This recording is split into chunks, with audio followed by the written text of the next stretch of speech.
Mimi kwa majina yangu naitwa David Chiduo, ni mwenyekiti mstaafu wa Chadema jimbo la Kilosa.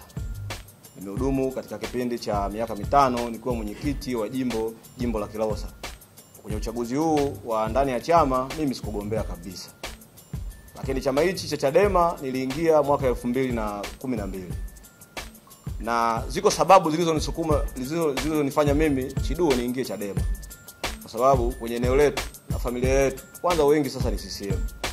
Kwa hiyo mimi Chiduo niliuhiwa kuingia Chadema kutokana na shida na matatizo wanayokutana nao na wananchi wangu. Hasa wananchi wa Dumila na wananchi wa Kilosa. Sasa zile shida nikawa najiuliza nafanyaje ili kutengeneza barabara, labda viongozi wanafanya hivi, ndo nikagundua siwezi kuingia CCM kwa nitaingia Chadema. Kwa hiyo niliingia mwaka 2012, nilinunua kadi mimi mwenyewe ya wanachama wa Chadema. Sasa toka kipindi hicho naingia Chadema sikufikiria kuhusu kuwa kiongozi. Sikufikiria kuwa kiongozi, lakini nilipoingia Chadema nilianza kuwa mwenyekiti wa Bavicha kata ya Dumila, lakini baadaye pia nikawa mwenyekiti wa kata ya Dumila. Baadaye nikawa tena mwenyekiti wa jimbo la Kilosa, nikawa mjumbe wa Chadema ni msingi kanda ya kati, kwa maana mikoa Singida, Dodoma na Morogoro nimekuwa mjumbe wa Chadema msingi kwenye nafasi hizo. Kwa hiyo mpaka napumzika nafasi yangu ya mwenyekiti wa jimbo ni kwa sababu mimi siko Chadema kwa sababu ya kutafuta nafasi za kiuongozi za ndani. Nilikuja Chadema kwa sababu nina malengo na watu ambao niliona wana shida. Sasa ile nia na ile adhima ambayo mimi ilinisukuma kuingia Chadema haipo tena Chadema. Chama changu Chadema kimesema kuhusiana na mfumo wa no reform no election. Sasa kama chama bila mabadiliko hakiwezi kushiriki uchaguzi, na mimi Chiduo niliingia Chadema kwa sababu nina malengo ya kuwasaidia wananchi wangu wa eneo langu husika ambao walikuwa wanateseka. Maana yake hilo duka limefungwa mlango. Kwa hiyo mimi ndoto zangu na ndoto za Chadema ni vitu viwili tofauti. Jambo la kwanza, kwa siwezi kuwa kwenye chama ambacho kina ndoto hakishiriki uchaguzi. Mimi Chiduo nina ndoto za kushiriki uchaguzi. Lakini jambo la pili, utekelezaji wa hiyo kauli sasa ya no reform no election, kwa sababu kabla sijachukua maamuzi ambayo hapo nitayasema, nilijaribu kuwauliza viongozi wangu, mimi niko Kilosa, nawezaje kuzuia uchaguzi? Yaani nawezaje kuzuia uchaguzi? Hakuna hata kiongozi mmoja ambaye alinipa majibu. Zaidi nilimsikia tu siku moja mwenyekiti Lissu akisema kwamba tutadamka asubuhi twende sasa sisi tukaandamane, sisi nitamzuia, sisi mtu ambaye nakutana njiani kwenda kupiga kula, sisi nitafanyaje? Yaani sielewi ile dhana ya kwenda kuzuia uchaguzi. Kwa hiyo sikuielewa kabisa hiyo no election. Lakini nakubaliana na mifumo ya no reform kwa sababu ni kweli usiopingika kwamba mifumo yote ya kiuchaguzi ni migumu ambayo inahitaji marekebisho. Lakini siamini kwenye kwenda kuzuia uchaguzi kwa sababu sina mbinu yoyote mimi kama Chiduo kiniambia leo kama mwanachama wa Chadema kwamba naweza nikaenda nikazuia uchaguzi. Sina, ila natamani tupate mabadiliko ya sheria, mabadiliko ya katiba kama ambavyo amezungumza Mama Kiwanga. Kwa hiyo na mimi pia binafsi yangu sioni huo mwelekeo wa no reform no election kutekelezeka. Lakini pia nilijaribu kuuliza viongozi wangu kwamba huu mkakati wa no reform no election, sisi kama viongozi wa staff wa majimbo ambao tumestaafu kwa heshima na tumeacha heshima kubwa kwenye majimbo, mlikwenda kupitisha huu mkakati? Nikajaribu kufuatilia maamuzi ya kamati kuu, sikuona msimamo wa no reform no election. Nikajaribu kwenda kuyatazama maazimio ya baraza kuu ambapo hizo video ziko, akaulizwa katibu mkuu Mnyika kwenye baraza kuu. Sikuona sehemu yoyote ambayo katibu mkuu Mnyika akieleza mfumo wa no election. Sikuwahi kuona. Niliona maazimio ni pamoja na sisi ambao tuna nia kugombea nafasi mbalimbali za kiuongozi, kugombea na kujiandaa. Sasa mimi kama Chiduo ambaye nashangaa maazimio yote yametokana na wapi, kwa sababu hata kauli ya Mnyika yeye mwenyewe ambaye anayubilia sasa hivi kwenye majukwaa ya no election kwenye maazimio ya baraza kuu mimi sikuona kama mwanachama, na nilifuatilia na nikauliza kwenye vikao kwa viongozi wangu na hawakuwahi kunipaga hicho kitu hata siku moja. Lakini jambo lingine ambalo linanisukuma leo kuja mbele yenu pia ukiachana hiyo no reform no election ni namna mambo yanavyoendelea kwenye chama chetu. Yaani mimi Chiduo toka mwaka 2012 ambapo nimeingia Chadema. Kama miaka 10 na point. Nimeshiriki shughuli mbalimbali sana za kichama.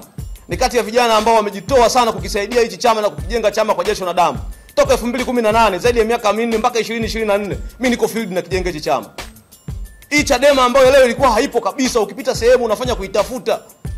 Wakati mheshimiwa mwenyekiti Freeman Mbowe yuko magereza anatoka, Chadema haipo. Uko kwenye misingi tumeingia field, tumeteseka, tumeumia, tumepambana kuhakikisha tunarudisha heshima ya Chadema leo kuwepo hapa. Lakini mwenyekiti wetu wa chama taifa ambaye Mheshimiwa Lissu akatubeza sana sisi Majoko. Majoko, ndugu waandishi wa habari, kwa mujibu wa utaratibu, kamati kuu ilikaa ikapitisha mfumo wa chaguzi ndani ya chama chetu. Sisi ambao vijana pamoja na watu mbalimbali na viongozi tuliteuliwa na kamati kuu kwa ajili ya kwenda kusimamia chaguzi mbalimbali kwenye maeneo mbalimbali. Huu uchaguzi ambao leo mnaona alishinda Mheshimiwa Lissu, sisi ndio tulifanya hiyo kazi huko chini, kuanzia ngazi ya misingi, ngazi za kata, ngazi za matawi, ngazi za jimbo, mpaka ngazi za mikoa. Ndio unaiona Chadema leo. Lakini yeye mwenyewe Lissu alitubeza sisi, alisema sisi Majoko ni watu ambao hatuna maana yoyote. Sasa kama sisi hatuna maana yoyote na tumesimamia uchaguzi kwa mujibu wa katiba, Lissu ana uhalali wa kuwa mwenyekiti wa chama taifa? Maana kama sisi hatukusimamia chaguzi vizuri Majoko, na tulikuwa tunakibumba chama huko chini, maana hata yeye hana uhalali wa kuwa mwenyekiti wa chama taifa. Kwa sababu hata hao wapiga kura ambao walikwenda kumpigia kura pale Mlimani City tarehe 21 Januari ni kazi ya kina Chiduo na vijana wote ambao tuliamua kukifia hichi chama. Kwa miaka 4 tulikuwa tuko field. Na kwa kipindi kile hatakuwa hata kuruhusiwa kutumia simu. Na ndio maana kuna mambo mengi waandishi wa habari mlikuwa mmeyapati. Chadema inafanyaje kazi zake? Unaacha familia, unaacha kila kitu, unaacha kazi, unakwenda field sehemu, unakwenda kuinadi Chadema kama unakwenda kunadi laini za simu ili mtu akubali kujiunga na Chadema. Lakini matokeo yake leo tunaonekana watu ambao tulikijenga hichi chama hatuna faida. Sasa umekuja uchaguzi tarehe 21. Kwa mujibu wa katiba ya chama chetu, sio dhambi mimi Chiduo kumuunga mkono mtu yeyote. Hata Lissu alikuwa na wafuasi wake. Tarehe 21 mimi nilikuwa timu Mbowe. Mimi nilikuwa timu Mbowe na muunga mkono mwenyekiti Freeman mstaafu Mbowe. Tumepambana kuhakikisha kwamba mwenyekiti Freeman anarudi madarakani, na ilikuwa ni yake kidemokrasia kwa sababu kuna wengine pia walikuwepo wanamuunga mkono Lissu. Sasa kilichotokea tarehe 21, Lissu ameshinda kuwa mwenyekiti.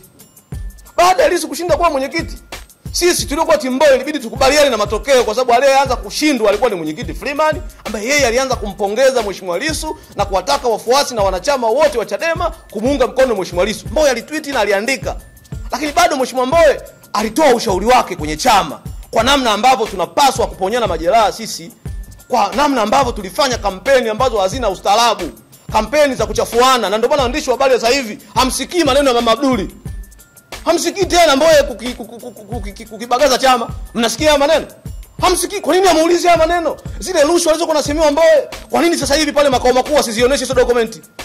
Chadema digital ya Mbowe walikuwa wanazungumza mambo ya uongo. Mwenyekiti mstaafu alishauri chama, lazima tukae tuseme haya mambo. Huwezi kuona tena kiongozi yoyote, iwe Heche, iwe Lema, anayezungumza kuhusu sakata la Mama Abduli. Hayupo duniani hapa. Kama kweli Mheshimiwa mwenyekiti Freeman Mbowe alikuwa anakibagaza chama, anakipeleka chama vibaya, alikuwa anakiumiza chama, kulikuwa na rushwa, leo si ndio wako ofisini? Ninyi waandishi habari mlipaswa kuuliza, leo Mama Abduli amekuwa tena hayupo? Leo Mama Abduli zile rushwa alizokuwa anazitoa kwa Mbowe zimekuwa hazipo? Leo ile sakosi ya Chadema digital mlikuwa mnasema ya Mbowe, leo vipi ile Chadema digital? Maana tumeiacha, Mbowe kaiacha, leo imekuwa ya nani? Sasa hivi tena hawabili hayo mambo, wanazungumza mambo mengine. Sasa tumemaliza uchaguzi wa 21. Mimi niliamua kiukweli niende, mimi ni mtu wa Morogoro, nirudi nyumbani kwanza. Maana kiukweli hakuna mtu ambaye alikuwa kwenye vita akawa yuko salama kwa maana ya kifikra. Nikaona nini nikapumzike mimi nyumbani. Sasa nimekaa nyumbani, napigiwa simu, Chiduo umesusa. Yani matusi natukana, mimi nimezima simu. Waandishi wa habari wengine marafiki zangu nilikimbia kwenye magrupu, sikuonekana. Toka tarehe 21 Januari nilikaa kimya almost karibia wiki 2. Lakini naendelea kutukana, mimi niko nyumbani nimekaa na familia. Yani mtu anatafuta mpaka namba ya mtu wangu wa jirani anatukana, anasema Chiduo tumekunyoosha, tumewaondoa nyinyi siyo yani wahaini, wasaliti. Na sasa chama kimeshinda au Lissu kashinda? Yani hata kama kweli mimi nilikuwa namtumikia Mbowe katika namna Mbowe akiwa mwenyekiti wa chama taifa, sio nilikuwa namtumikia Mbowe kwa maana mimi nilikuwa nafanya kazi za Mbowe. Mimi nilikuwa namtumikia Mbowe kwa sababu Mbowe alikuwa mwenyekiti wa chama taifa. Sasa nikaona hii kazi sasa imekuwa ngumu, haya matusi mpaka lini? Nikaona sasa nitoke, kwa sababu akasema kweli Chiduo amekimbia, nikaamua nitoke. Natokaje? Kwa sababu nina ndoto za kugombea ubunge jimbo la Kilosa. Nikakutana na wenzangu tukajadiliana, vipi tukishauri chama, tukaandika waraka wa G55 ili chama chetu kiingie kwenye uchaguzi. Na ule ulikuwa ni ushauri tu, na ule ushauri alitoa katibu mkuu. Wao wenyewe walitutangazia, nyie mlikuwa watiania wabunge, watiania wa udiwani, sio mje hapa makao makuu. Mimi Chiduo nilikuwa mbali.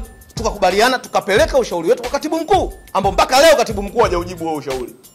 Tukaanza kuita wasaliti, tukaanza kuitwa wahaini. Yaani mimi Chiduo mwaini ambaye nilikwenda field kati ya kanda 11 nimezunguka zaidi ya kanda 9 nikikijenga hichi chama. Chiduo leo nakuwa msaliti mimi kwa kutukano na mtu ambaye ameingia Chadema juzi ana miezi 6, mtu juzi ana miezi 3, ambaye hajui hata uchungu wa hichi chama namna ambavyo kimepambaniwa. Sasa tukaonekana wahaini, tunaonekana wasaliti, tunatukanwa. Mkiingia kwenye peji yangu ya Chiduo, hata nikiweka pambio la kusifu na kuabudu mimi Chiduo kwenye akaunti yangu ya Facebook, wanakuja vijana wa timu Lissu wananitukana Chiduo. Sasa umekuwa mchungaji, umekuwa mlokole.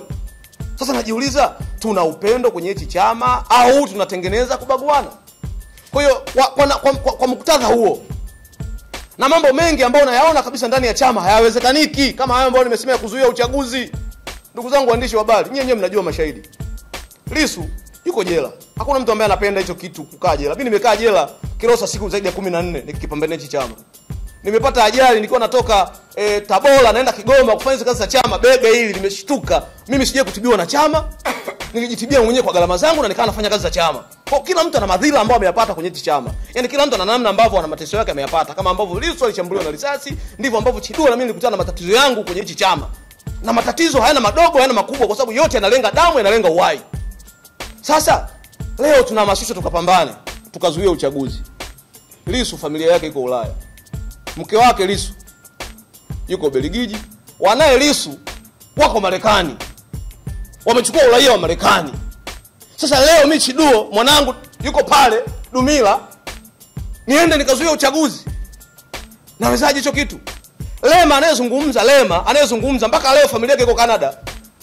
Lema anajitaji shujaa akakimbiza familia yuko Canada. Sisi utawala Magufuli miaka 7 kina Chiduo tulikuwa hapa tumekoma naye mpaka mwisho. Utawala Magufuli Chiduo sikukimbia hata kuvuka ngambo, tulikuwa hapa na tulikuwa tunavaa nguo za Chadema, lakini Lema alikimbia Canada. Waliabeza maliziano ambayo leo maliziano yamemrudisha Lissu, yamemrudisha Lema, yamewarudisha na wengine, na yametufanya hata Chadema leo tupo tena tunaendelea kuwepo kwa sababu